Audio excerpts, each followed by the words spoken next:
Hello, Namaskar, citizens of Guyana, citizens of the world, people, all Hindus.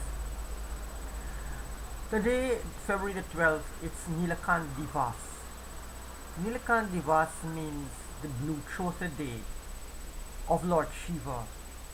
It is a day, according to mythological stories, when Shivji drank poison or the samskaras of devotees, and as a result his throat became blue. This is known as Nilakant Divas or the blue throated day. You know, the Shivites consider Shiva to be the ultimate man, or the pinnacle of the human evolution is Shiva or consciousness. They argue that Shiva represents mind and matter or nature represents Prakriti. Shiva is often said to be the husband or the spouse of Parvati or Shakti, Prakriti. Now, this is a very philosophical concept. Shiva, Shakti, Atmakam, Brahma. They are two sides of the same coin. Without Shiva, there can be no Shakti. Without Shakti or energy, there can be no Shiva or consciousness.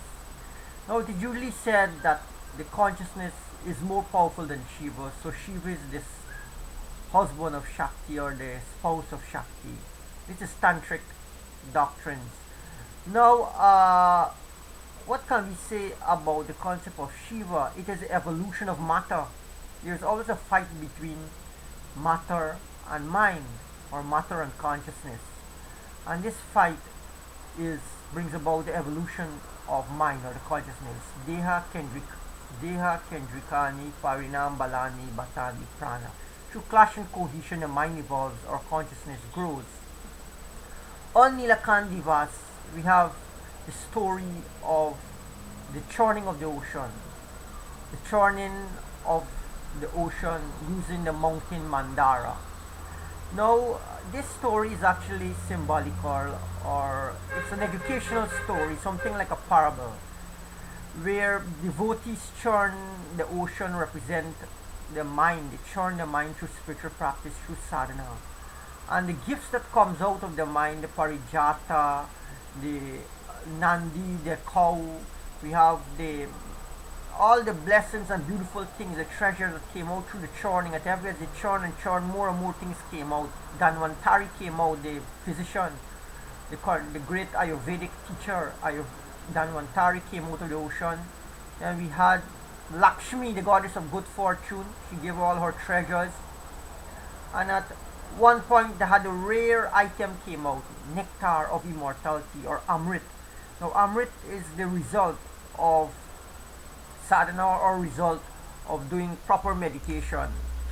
This is the Amrit, and it is a longed for goal of all mystics, of all seekers of yore. It is known as the nectar of immortality.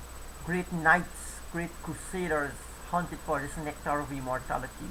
The nectar of immortality is the elixir of sadhana, of nirvikalpa samadhi. Now, when this nectar came out, they said it was given by a goddess, but the demons tried to get it.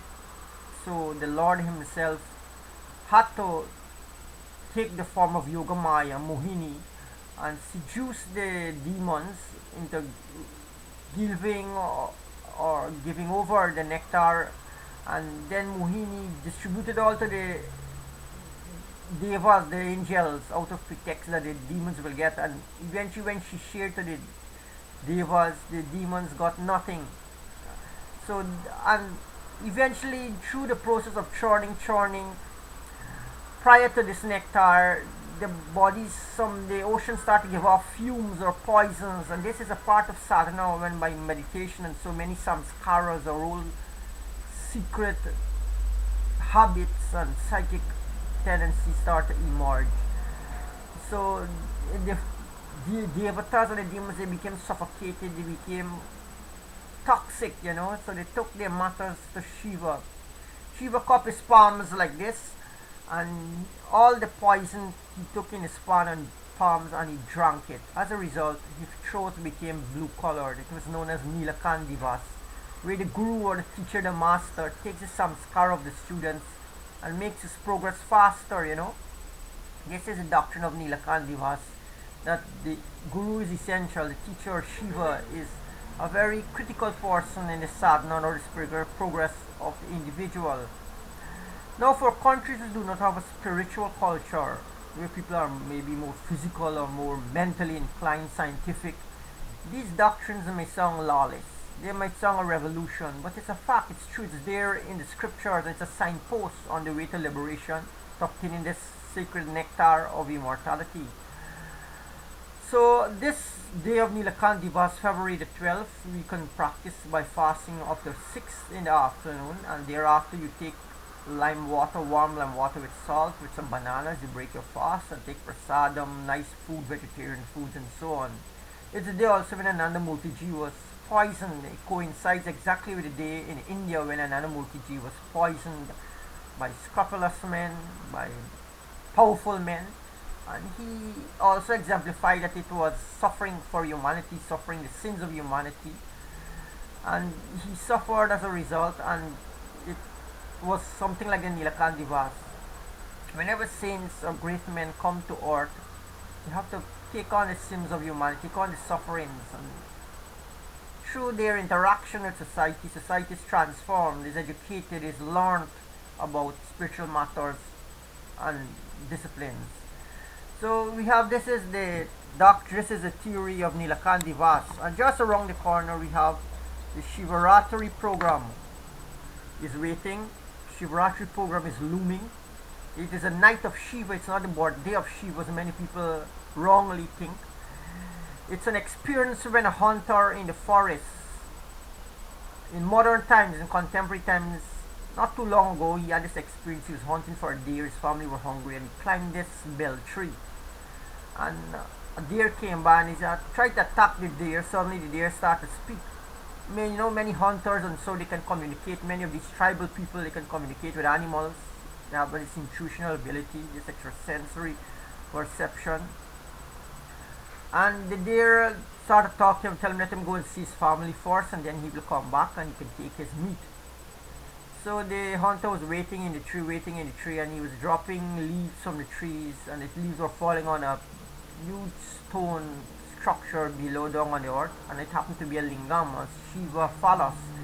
So when this offering of the leaves to the stone occurred, Shiva appeared to the hunter and blessed him.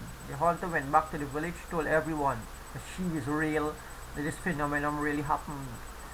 So people started to celebrate Shivaratri, or the night of Shiva. Now Shiva is considered the king of the yogis, or the lord, the master, who give the yogic doctrines, who give the yogic teachings, especially the tantric practices. So he is worshipped and adored as the king of the yoga. And when he appears to someone, he blesses the person, gives them boons, powers, siddhis. And this is a rare thing that happens. And when gurus complete their sadhana, complete their meditation or spiritual practice, they are blessed with this darshan of Shiva, or this audience or interview with Shiva, and he gives them authority and sanctions them to be teachers or acharyas or gurus for his own yoga, for the yoga marg. This happens in the case of many gurus. Only recently we had Shiva Balayogi, and he completed his sadhana. Shiva appeared and told him he can go into the world and be successful, or he can be a teacher. And for the case of Ananda Murtiji, when he was a little child, he was sleeping with his mother. He had his dream when he went to sleep. He was taken to the bank of this large river, and here he saw this huge sadhu with a trident. He poked the trident at his chest and told him, repeat the Dhyan mantra, Shiva mantra. And the boy would have to repeat, and this happened for night after night. And one day the boy, out of a very revolutionary zeal, he grabbed the trident and pierced the sadhu in his chest. The sadhu suddenly transformed into Shiva, Lord Shiva, and disappeared. So we have, when Shiva comes to you, he's the one who gives you the authority to teach yoga, to become a teacher. He's the king of the yogis. He's the teacher of yogis. His famous books are the Shiva Samhita and the Tantras, the Gama and the Agamas and the Gamas. They teach all of the yogas. So on Shivaratri day, it's a it's a occasion when people understand that the Lord is still here with us. The Guru never dies, he's eternal, and Shiva blesses us with his darshan from time to time as we succeed and as we become better on the path of sadhana marga. I will tell you one story of how Shiva is the supreme guru. There was a man who learned yoga from his acharya, his teacher. So he was doing meditation twice daily, morning, afternoon. One day he was suddenly sleeping on the bed, and he heard a voice calling his name. And when he opened his eyes, he saw Lord Shiva at the foot of his bed. He said, Lord, what is it you want?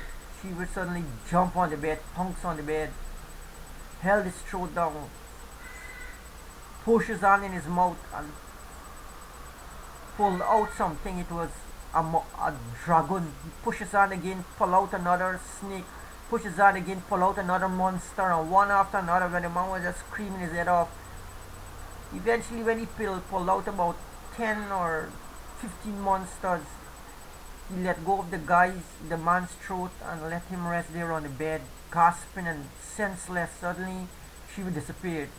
When the man awoke, he found himself in great bliss, in great freedom, in great, calm. It was a psychic experience in which all of his negativity, his demonic asuric tendency were purged, and he became free, liberated. So sometimes the student has a struggle on his own and with his meditation, and there might be one or two evil tendencies that he cannot remove. And let's say the Guru comes, Shiva comes and helps him to cross that one last hurdle, to cross the Varanasi and meet the ultimate goal of realization, of liberation, of moksha. So this is a little about Shivaratri and Nilakantha Divas. On today, February the 12th, I wish you both happy Nilakantha Divas and happy Shivaratri. Namaskar.